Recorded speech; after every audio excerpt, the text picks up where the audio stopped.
and welcome to the Friday show, which is always a little bit more laid black. No, I didn't misspeak. You know what I meant. Michael Ian Black joins me today, and I usually do have a little bit more laid back conversation on Friday with a comedian or a lighthearted conversation between friends. That's what I do. Give me a break from having to pay close attention to the news. Also, I usually host a hangout on Thursday nights, which I did last night, but I don't know how it went because I'm recording this just before it. I'm sure it was great, as always, and thanks to everybody who joined me, and I will try to include a link for subscribers who couldn't come that wanted to. Many of you have asked for it, wanted to watch it later on. So if you want to watch the hangout and see the chat, which is always entertaining, there should be a link for subscribers in today's email, patreon.com/Pete Dominic. If you're not getting it, that's where you go sign up for as little as $5.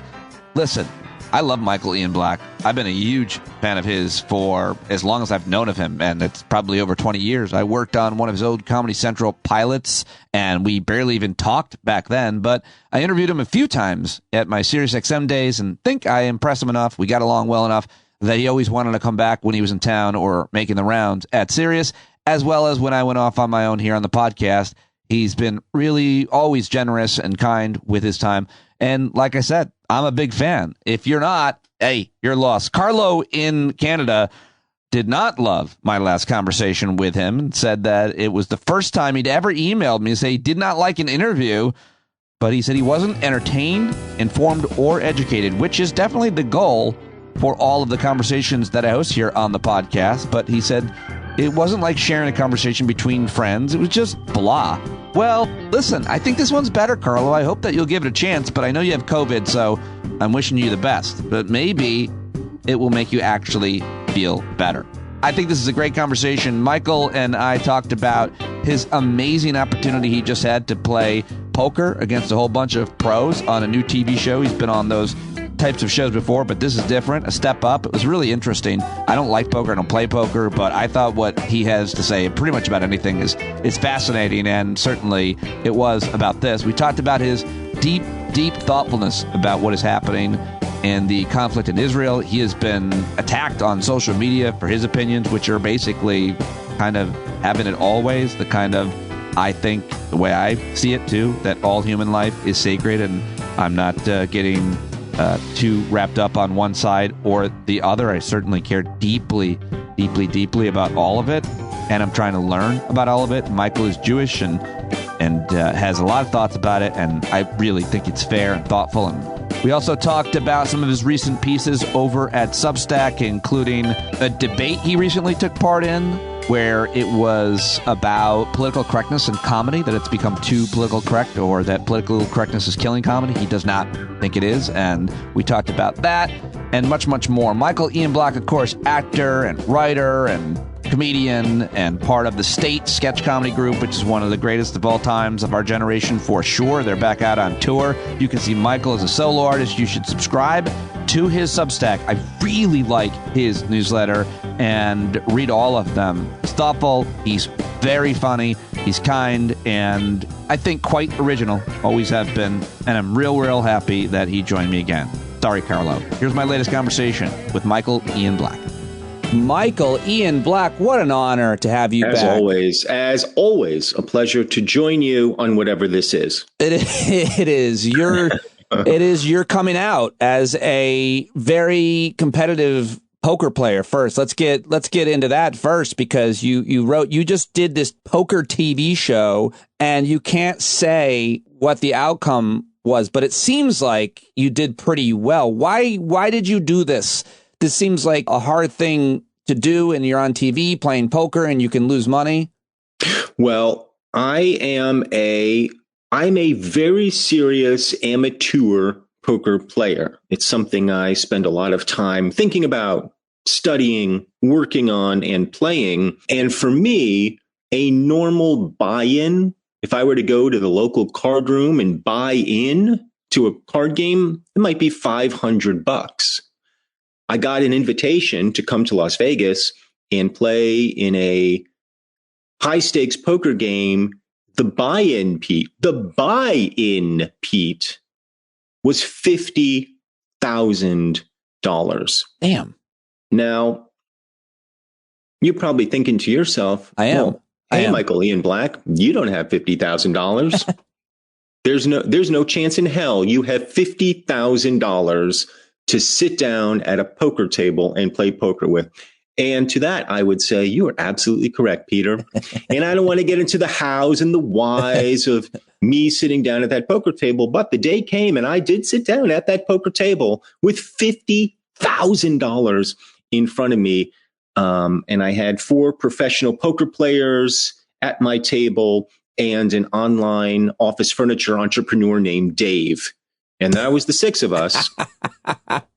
And yes, it's going to be a television program. So I have promised not to reveal the results of that poker session. But I will tell you, it is the single most stressful thing I have ever done in my life. Why? Because you have performed everywhere in all the performance types, live, TV, film, you've done a lot. I don't care about any of that. None of that matters to me at all. What matters to me in my life is being respected by other poker players. That's literally all I care about in this world.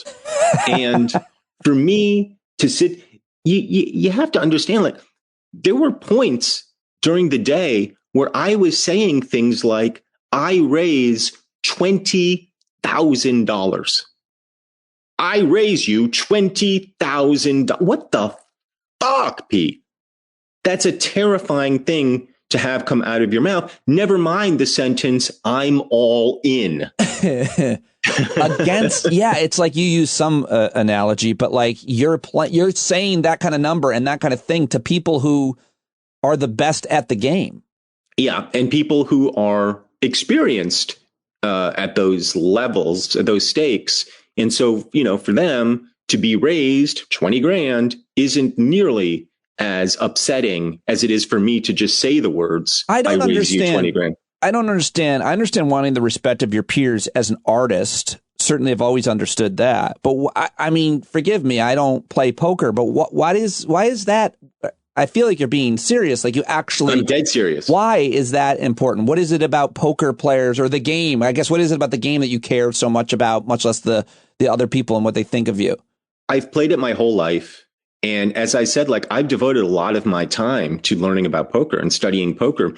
And up until this point, like I've only had the opportunity to play against, just like people like me, like low stakes players in card rooms, doing their best, scratching out, a few $100 here, a few $100 there. Like on a good day, if I were to go play at a casino, like I might make $1,000. And that's like a really good day for me.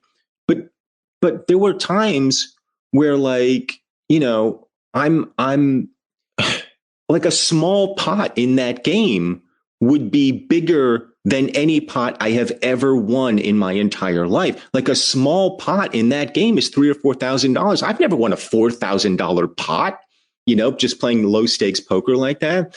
And I have a ton of respect for poker players. I love the game. I love the psychology of it. I love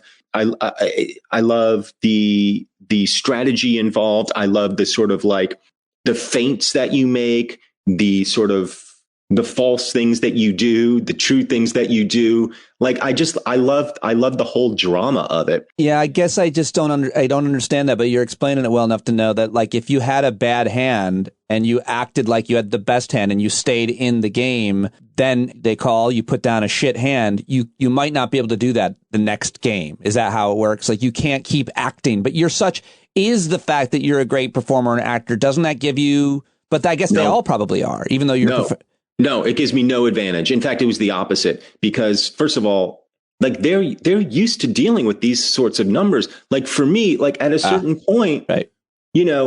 Dave turns to me after I've raised him $10,000 and he goes, "You're shaking." And I'm like, and I'm just telling him the truth. I go, "Fuck yes, I'm shaking. I'm terrified. I'm terrified right now.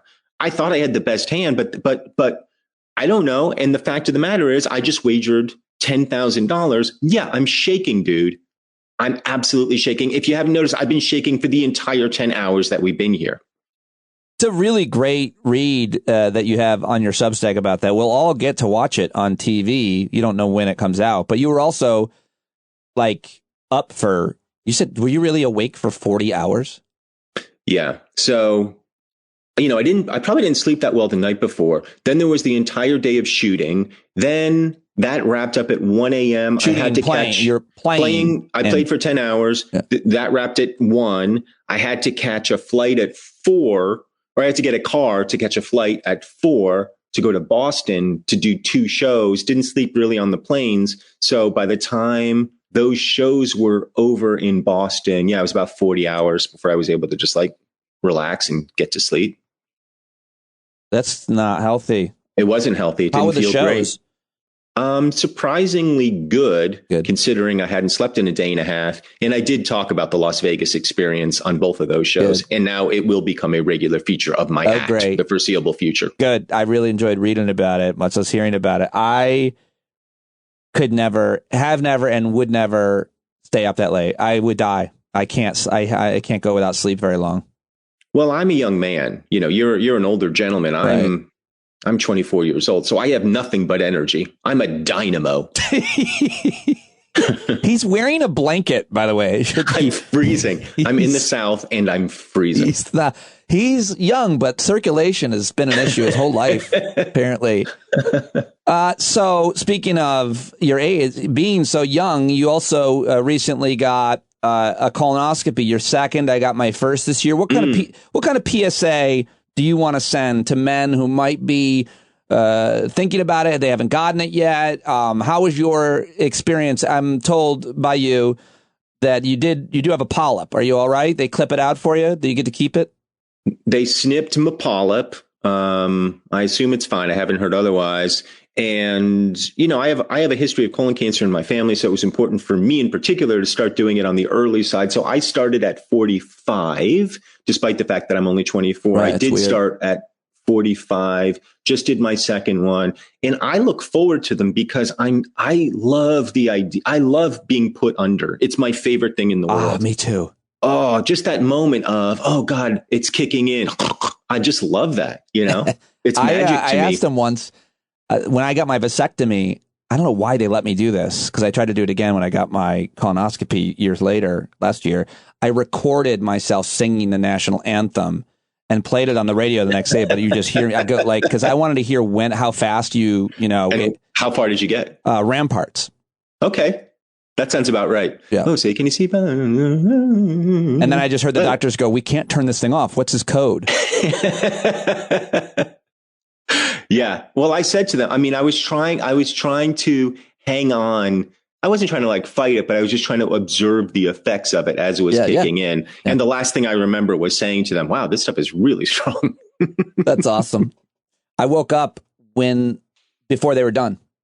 And I said, really? and I said, you know how you are when you're loopy like that. And, I just said the obvious thing. I said, I am awake. and they said, don't worry, we're almost done. And I said, I just go, can I have some more of the drugs though? And they're like, no, we're almost done. That wouldn't be ethically prudent. Damn it. But it would be fun. Yeah. I want to be an anesthesiologist when I grow up. So what else do we need to know about the colonoscopy? I mean, it was, you're good. You okay? As far as I know, everything's fine up in there. Good. Glad to hear that. Thanks. And you have been all over the country. You're performing with the state, which has got to be pretty cool. Like getting together with old friends who you came up with and respect so much. And how's that going? Because I'm sure you've got to have so many fans that are still fans of that and pretty happy that you're out there doing that. How is it? So the state is my sketch comedy troupe. We started my freshman year of college in 1988. In 1993, we premiered on MTV. It was all of our first big shot. Obviously, we were just out of college. And that group of people, almost all of whom have gone on to have pretty good careers in show business. Yeah. And so we don't, and we constantly show up in each other's projects all the time. So, we're in communication we've been in communication throughout, but we haven't had the opportunity to tour together, just because everybody's schedule. And when the showbiz strikes happened, it just seemed like, oh, hey, here's an opportunity. And I didn't know if anybody would show up, to come see us. And the fact that they have, like the theaters that we're playing are like between, 1,500, 1,800 people. Wow. That's a lot, Yeah. And it feels, as much as I hate to admit that I have a heart, it warms my heart so much just to be on a stage with those people in particular and look out and see so many happy faces in the audience. Because I know it means a lot to a lot of those people too. For them, for so many of those people, it's about nostalgia. For sure. It's not that for me at all. It's about almost the opposite. It's about like carrying this work forward. I don't truck in nostalgia very much, although I respect that for other people, that's what it is. Why not? Because I'm not particularly interested in looking backwards. I'm not emotionally mature enough to look backwards with any sort of, I don't know what the word is. I can't do it without feeling bummed out. I can't enjoy nostalgia. Nostalgia to me is just painful. That's why I don't like looking at old photos. You know what, Pete? I think maybe I just care too much. I think maybe I'm too sensitive. No, I think there's some Buddhism there. I think that I think it's not really great to spend a lot of time in the past. And I think, one might argue, how much time do you worry or think about the future? But the practice is supposed to be, or the healthiest emotionally psychological thing is supposed to be to be as present as you can, because of kind of what you just explained. Looking in the past can make you feel a longing, especially, I think, we're talking about career, but I know you don't like your kids, but like sometimes people will look back at their kids if they like them and they'll think, oh, those were the best times. And then they're over. But then you have to compare it to the shitty kids that you have right now. Right. And you're like, God, they turned into these assholes. That's not what you want. You just want to deal with the assholes that you have in the present and deal with them the best that you can right now. I get that. I think I share your apprehension or rejection of nostalgia and living in the past, but still to be out there, that was a product. Getting back together with the band, the state, that was as a result of the strike, and that nobody was allowed to do work in entertainment and television film. It was entirely a strike-induced project. So, and that for that reason, I guess I'm grateful for the strikes, as difficult as they've been. And it has been super fun to be with them, super fun to like hit the stage with them and just do the work that we stopped doing, pick it back up. And what's also nice is we're better at it now. Like, oh, really? We're better at it. We're better at making sketches. We're better at coming up with jokes. We're better at like figuring things out. And we're better at being nice to each other, which was actually a big part of this for me.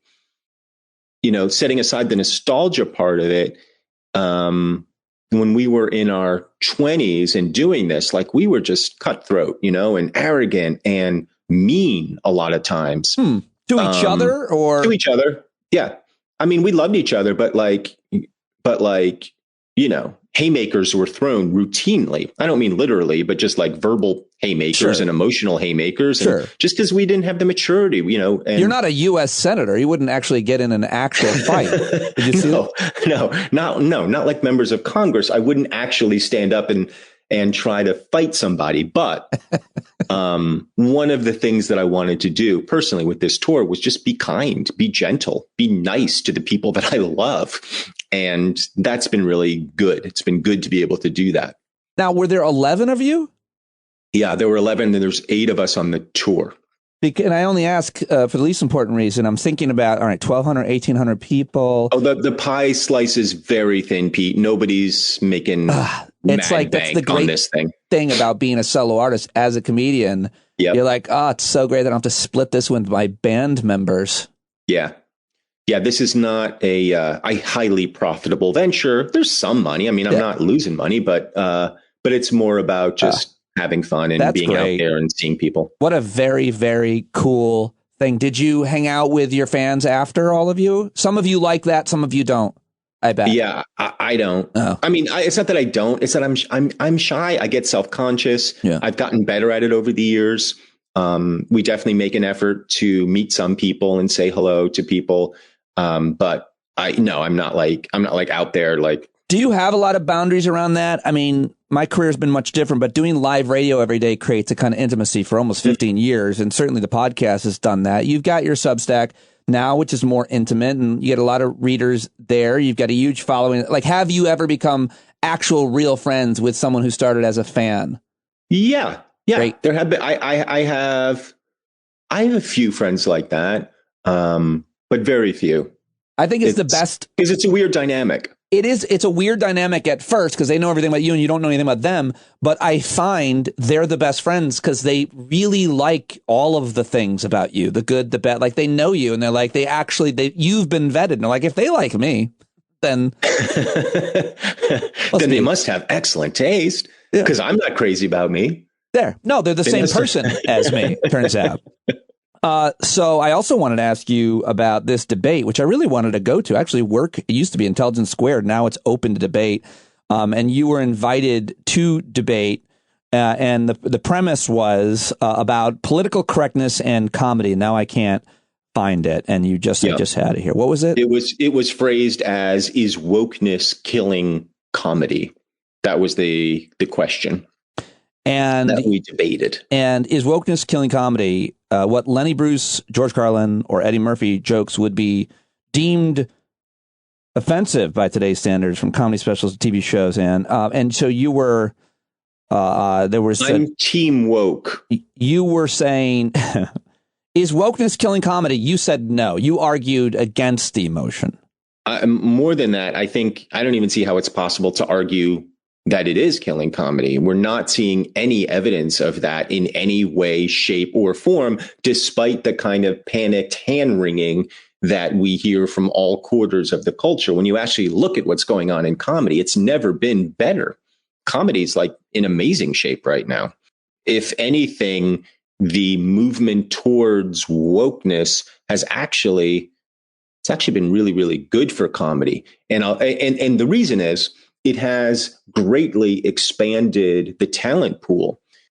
The push to be inclusive in comedy has opened the doors for so many people who might not otherwise have gotten a shot. You know, there's a million examples I can think of. The one that sort of springs to mind immediately is somebody like Atsuko. I always forget her last name. Was it Atsuko, the Asian comedian who? Asian comedian has the bowl cut. Hilariously funny. Okatsuka. Okatsuka. Anyway, she's very, very funny, has broken through in a big way in the last year, doing comedy that is very warm, very inviting, but she's a kind of presence that you might not have had the opportunity to see 15 years ago. Aparna Nancherla is another one. There was always tokens. There was also like a few that could break through in different categories, but now there are like brown comedians filling theaters, like having huge following, or Joe Coy, he's Filipino, and he sells out fucking arenas. And it used to be more of, white straight guys. And I'm not trying to be politically correct in any way, but or virtuous, I guess. There's only just so many like jokes you could talk about, like complaining about your white. Like, a lot of the material comes from the same experience that you're having, as opposed to, Russell Peters or so many other comedians that talk about what it's like to be there. Half the time, I don't even get their jokes because I'm not from that world. But the people that are filling those arenas certainly are, and they're doing a whole lot better than a lot of other people. I mean, it's kind of seems like a pretty ridiculous motion. You were arguing against this guy who I'm not familiar with, Lou Perez, who wrote a book about this as well. Really nice guy, very funny. We had like a great debate, very fun. I would encourage anybody who's interested in this topic to check it out. I'm not going to say who won the debate. Obviously, I did, but I'm not going to say it. And it was fun, and I think worth checking out, especially because I think people's knee-jerk reaction, because they hear people like Chappelle or Joe Rogan or whoever, bitching and moaning. It's just stupid. The fact of the matter is, George Carlin and Lenny Bruce and Richard Pryor and whomever you want to point to were way more restricted in the kinds of things that they could say, censured and arrested in some cases. Yeah.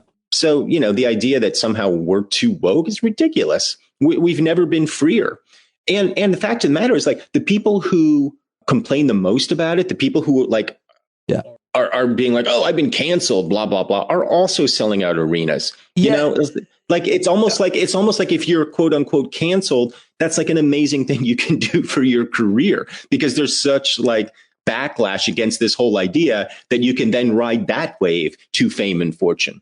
Yeah, I think of Louis C.K. and Shane Gillis, who both had wildly different issues. Shane just had made jokes that were offensive and didn't get the gig at Saturday Night Live, and Louis, everybody knows what happened to him, but they're both doing great now. Yeah, they're doing great. I wish I'd been canceled at some point. Well, you could still assault a young... I'm going to Me Too the shit out of you, Pete. I don't think that, unfortunately, won't even, like... I guess I lose, you might win, but nothing really. No one's gonna be like, oh, this guy, Michael Ian Black, he really got Pete Dominic real bad on a Zoom call. Anyway, put your dick away, please, sir. Enough of that. Right. Taking the bit far too serious. So I'm excited to listen to that debate. People can go to opendebate.org. It moderated by Nick Gillespie. So was it 2-1? No. Nick, he really just moderated. It was just me and Lou against each other. And in a weird way, I thought it was good that it was white dudes having this debate, because we're the ones who seem to complain the most about this shit. And we're the ones who it has probably affected the most. And I actually kind of liked that. I sort of liked that it was two straight white dudes having this debate, because it in a weird way, it's like our world that has been impacted the most.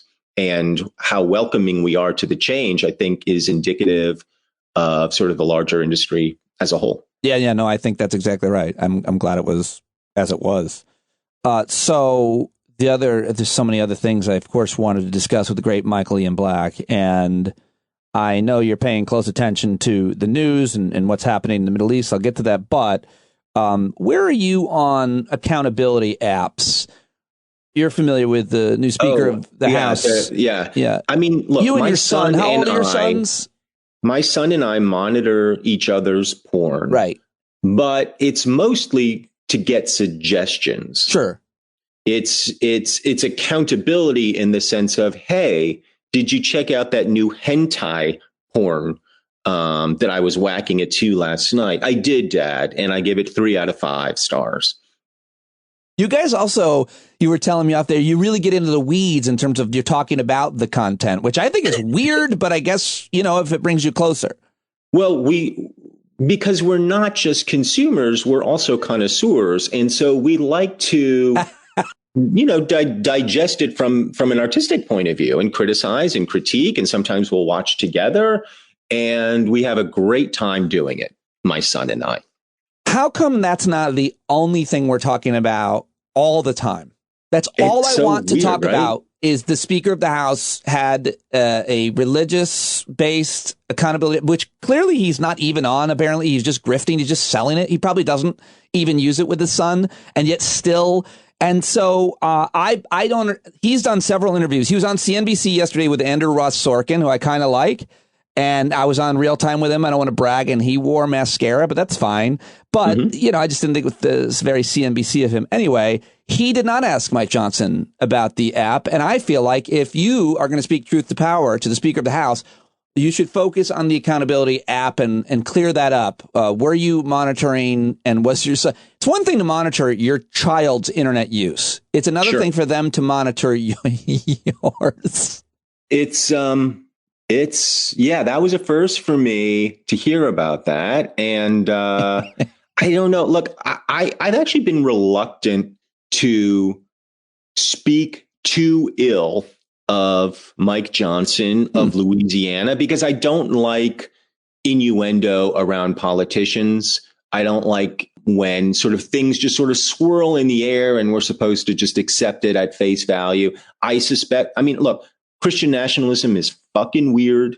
I suspect he's a fucking weird dude, but I don't necessarily infer anything nefarious about that without any evidence. I think it's weird he doesn't have bank accounts. Like there's just a lot of weirdness around there. But I have been reluctant to like jump, both feet into the fray because I wouldn't want that. I wouldn't want that to be said. I wouldn't want that sort of innuendo around politicians that I support. I don't like the idea that they're just sort of creating smoke. Right. If there is smoke, great. Let's find it and let's see if there's fire there. But right now, I'm just sort of staying off of it because even though I disagree with pretty much everything the dude stands for, I haven't seen anything that suggests there's anything illicit there or anything to suggest that he should not have the speakership. I'm hoping tons of things come out. I can't wait to find out the deal with his quote unquote adopted son and all the rest of it. But right now, I'm just taking it as, all right, he did this and I don't fully understand it, but I'm not necessarily thinking there's anything more to it than me not understanding. Yeah, well, that's not as fun, I know, but I feel like it's just sort of a little more mature. That's mature and thoughtful of you, especially given your platform and everything. But I am not as mature as you. And I think, and I don't know, but I'm told that he adopted a kid who was 17 when he was 25. And I have decided, if that is true, my judgment is in. I understand. But I think, wasn't the kid a little younger? I was like 14, 15. Oh. I still feel the same way. I might be wrong about that. And look, I don't know what that means. I really don't. I mean, I understand what it implies. I absolutely understand. There are some implications there, along with his wife's weirdness and her work. Oh yeah. But I don't know. Where are you on gay conversion therapy? Do you have opinions about that? It didn't work on me. How long did you do the full 28 days? Yeah, but I mean, I've done it a lot of times because I find that like some of the best blowjobs of my life, no doubt, are in that clinic, man. No doubt. Strangely, by the counselors. That's where I take issue. I mean, clearly it's torture. I mean, I feel like it's been labeled as torture, hasn't it? Gay conversion therapy. Yeah, I think like the psychological organizations and boards, they have pretty much come to a full. Yeah, you don't. That's a terrible, especially because it would be one thing if there was some kind of clinical, like if you really didn't want to be gay and they're like, we don't have any proven methods, but that's not what they do. They try to like do religious stuff. And that's same thing with these, crisis pregnancy centers, they call them, which should be, options to compete with Planned Parenthood. It's all Christian. It's all religious nonsense. And that shouldn't, that's preposterous. Sure, because the only reason that you would, for example, want to not be gay is because there's some sort of religious stricture that you're trying to follow. And it's tragic. It's tragic as hell. Like there's no evidence anywhere that I've ever seen that suggests you can change your sexuality. And more to the point, like, why would you want to? The whole point of life is to sort of flower into your fullest self. And if that means that you're gay or you're bi or you're trans or whatever you are, like, I want a culture that just celebrates all of it, just celebrates you being the best version of yourself you can be without these sort of weird constraints and these sort of weird straitjackets that people put themselves in the name of some interpretation of a religious text. It's awful. I hate it. Yeah.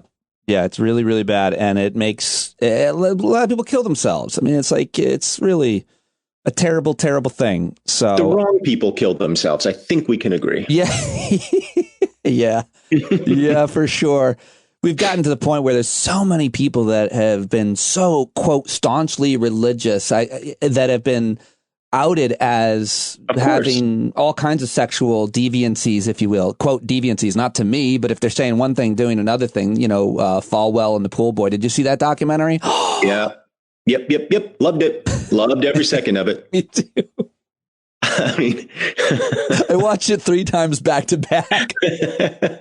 No, that's some of the porn that my son and I have been monitoring. Oh, you guys. Yeah. Oh man. Watching that again, Dad. That is rough stuff. Well, let's talk about the most serious issue, of course, which you've been really openly talking about, struggling with. And I'm not mistaken. It seems like something happened at least once, if not more. You have a huge following, almost 2 million people on Twitter. So, whatever, if you tweet a thing, no matter what it is, it just means certainly a lot more people are going to see it than someone who doesn't. Let's just, leave it at that. So if it's about anything that's, even close to be controversial, then you're going to hear a lot. You've never been afraid on anything to say what you mean. I've also seen you evolve so much openly in public on social media, in an interview like this. You are trying to have it both ways, it would seem here. You think that all the people, especially the children and innocents, should be treated the same. Why not pick a side? I know it is a radical position that I've taken. Well, you're Jewish, apparently. And hey now, apparently. Hey now. Well, you said that in the Substack. You traced your lineage, and apparently you're Jewish, but you're not. Yeah. You're not really religious, I guess. But why not pick a side strongly and stick to it?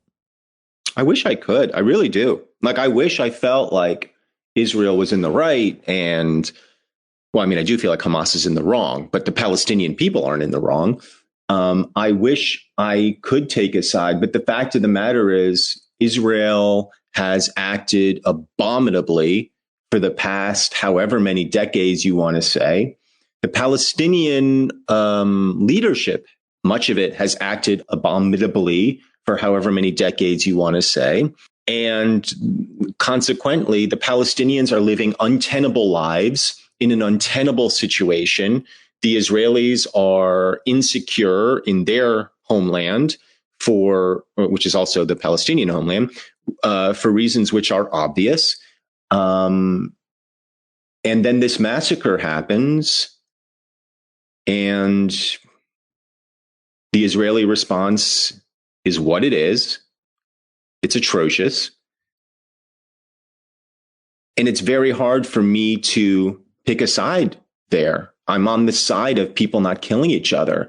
And that maybe that's mealy-mouthed of me, but there's a lot of innocent people right now on the Palestinian side just getting massacred for reasons that have nothing to do with them. They're just trying to live their lives, which is the case always in all war zones. It's just people trying to live their lives.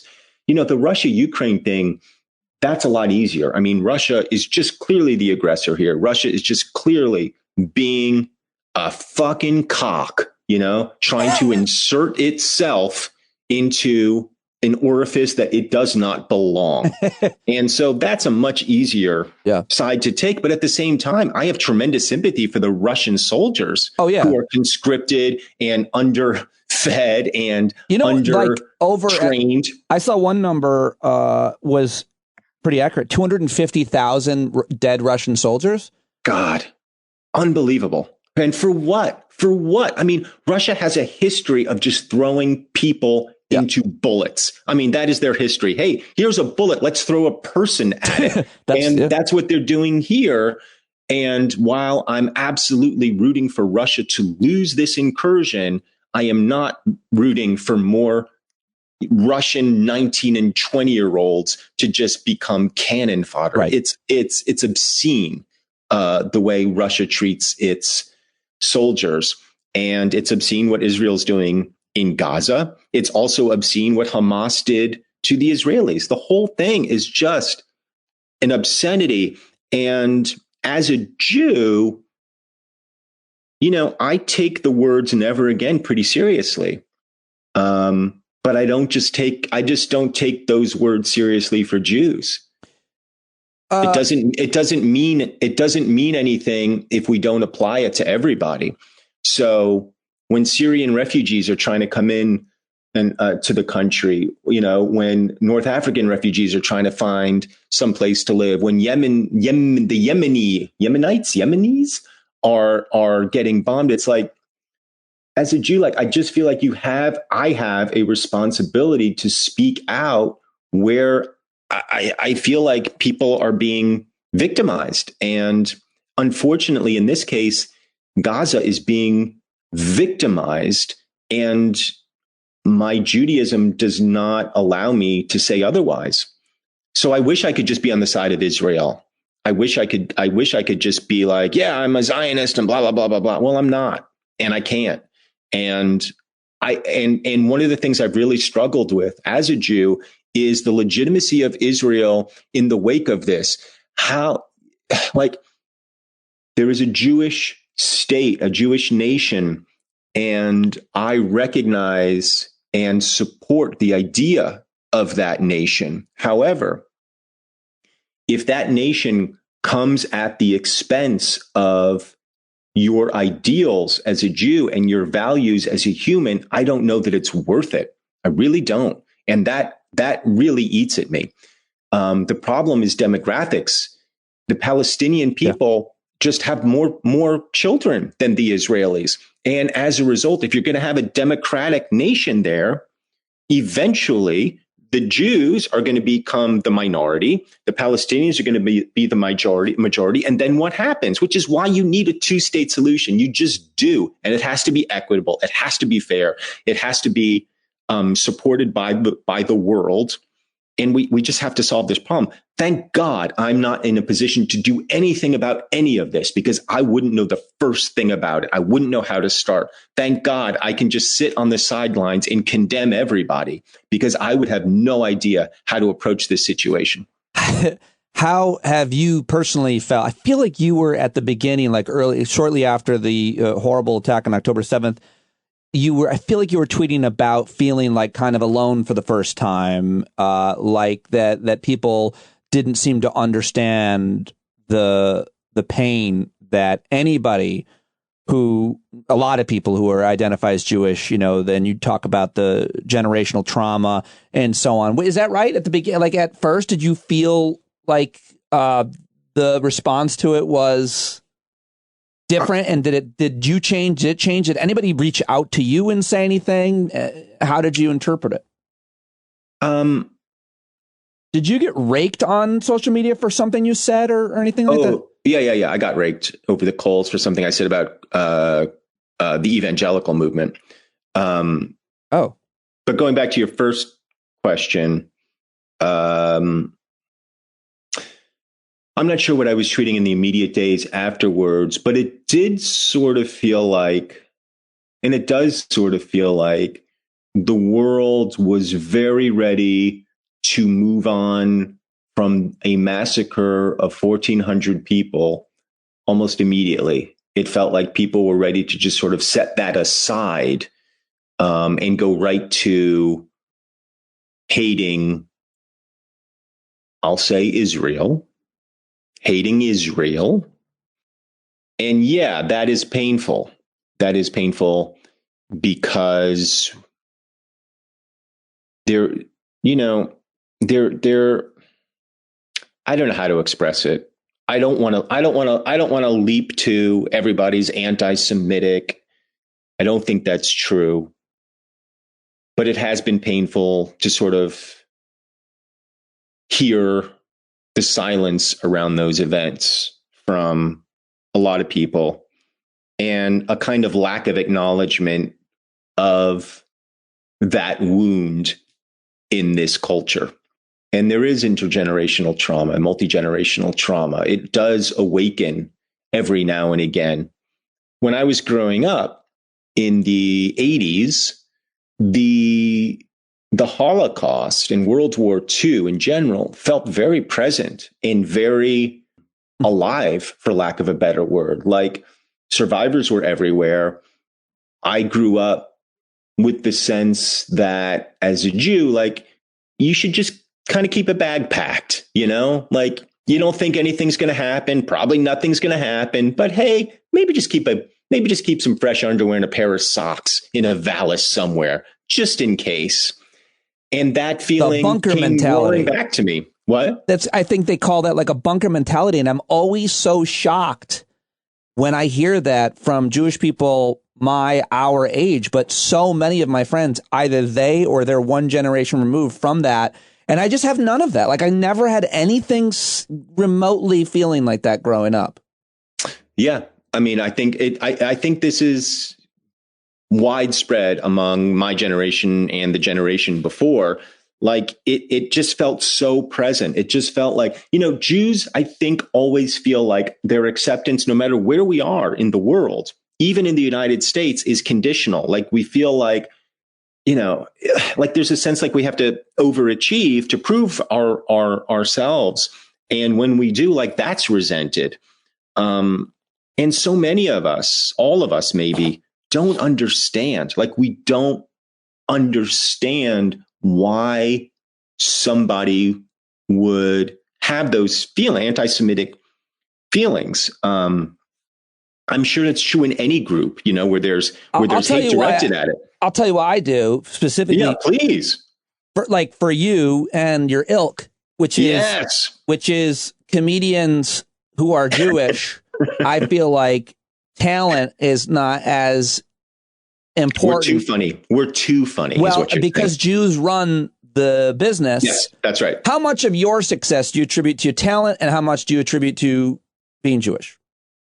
Oh, I mean, look, I don't want to say that I'm not talented. I'm talented, but let's be honest. If I don't have Hollywood at my back, none of this happens, baby. If I don't have the Jews who run the world puffing out my sales, I'm not on your show today. Do you ever see Mel Gibson doing something and wonder if maybe Jews don't run Hollywood? Because he seems to still continue to. Somehow that dude still finds work. He's still doing okay. He and Mark Wahlberg teaming up, taking on the Jews, and I applaud them both. I mean, Wahlberg has never expressed anything anti-Semitic, but Wahlberg, I feel like, is more than happy to work with Gibson all the time. Yeah. I think there's a handful of people are. I think Vince Vaughn maybe as well, and others.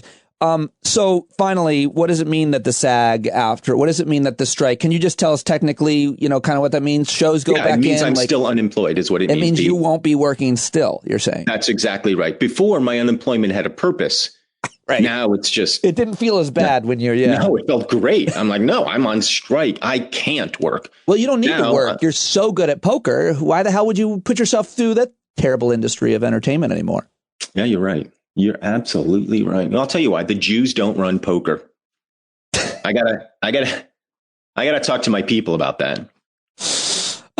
Well, I hope that you do get back into whatever you want to do, because I love watching you on screen, on the TV, on the whatever you're doing, and I really appreciate you. I think what you said about all in your Substack, which everybody should subscribe to. I read them all.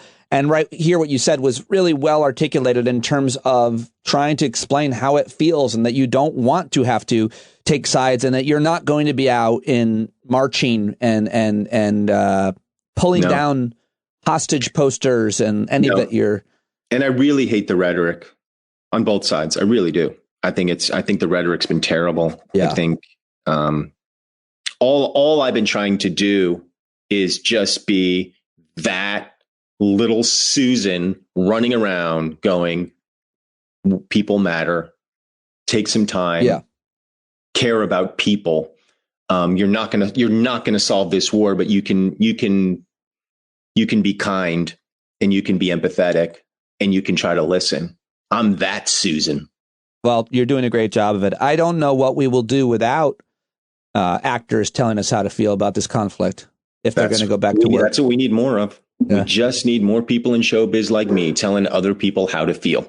Well, you're not. That's the point. You're not telling people how to feel, and you're saying how you feel, and it's really it's nuanced, and it's confusing, and it's hard. But you're doing a great job explaining it. I loved reading it, and I think it makes a lot of sense. And hearing you say it here as well. I'll let you go. I don't want to. Oh, you can hold me. That's fine. As I said, I'm freezing. I know you're cold. I wish I could. I wish we were in person. I would snuggle with you, but someday. Thank you very much, Michael. It's great to talk to you. Keep up the great work, and I will hope to talk to you soon again. Yeah. Thanks, Pete. There he goes, Michael Ian Black. Go subscribe to his Substack and follow him on Twitter, where he almost quit, but he is still there, and I'm very happy that he is and that he joined me. Carlo, what did you think? Are you still there? Carlo? Do you still have COVID? I hope you appreciated that, buddy. I told Carlo that he gets to book the next guest, and he reached out and told me that he wanted me to get Dr. Meghan May back on. So I've reached out to her. Hopefully I'll hear back from her, and we'll get her back on. Thanks, Carlo. Thanks, everybody. Thanks for listening. Thanks, Michael Ian Black. And I hope to hear from all of you over the weekend, where I will be hosting Christian Finnegan on Saturday. and more. Maybe more. We'll see. Who do you want me to have on next week? It's definitely not fully booked yet. I got a few guests, but let me know. standupwithpete@gmail.com. John Carroll taking us out as he always does.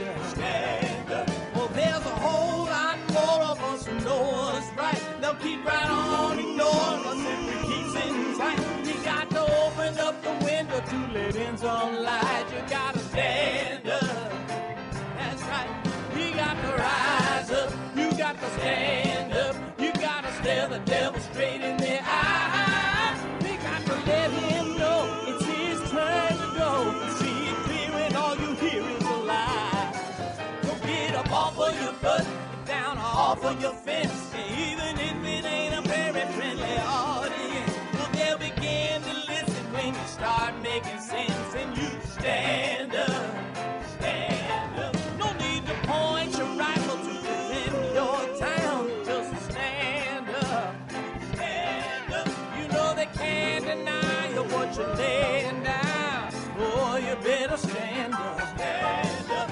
Show your face of every color, yellow, black, red, and brown. She's the place where every lost child will finally be found. There's only one thing to do before we stand our ground, and that's stand up, stand up. Well, the founding fathers saw a land for all. They had to stand up, they had to stand up. They had a keen imagination for a crystal ball, drawing all the plans of a stand up. But all they had to go on was the time they were in, with other causes for laws, and since they weren't even sin, they knew that change was gonna come before the change could begin. They had to stand up.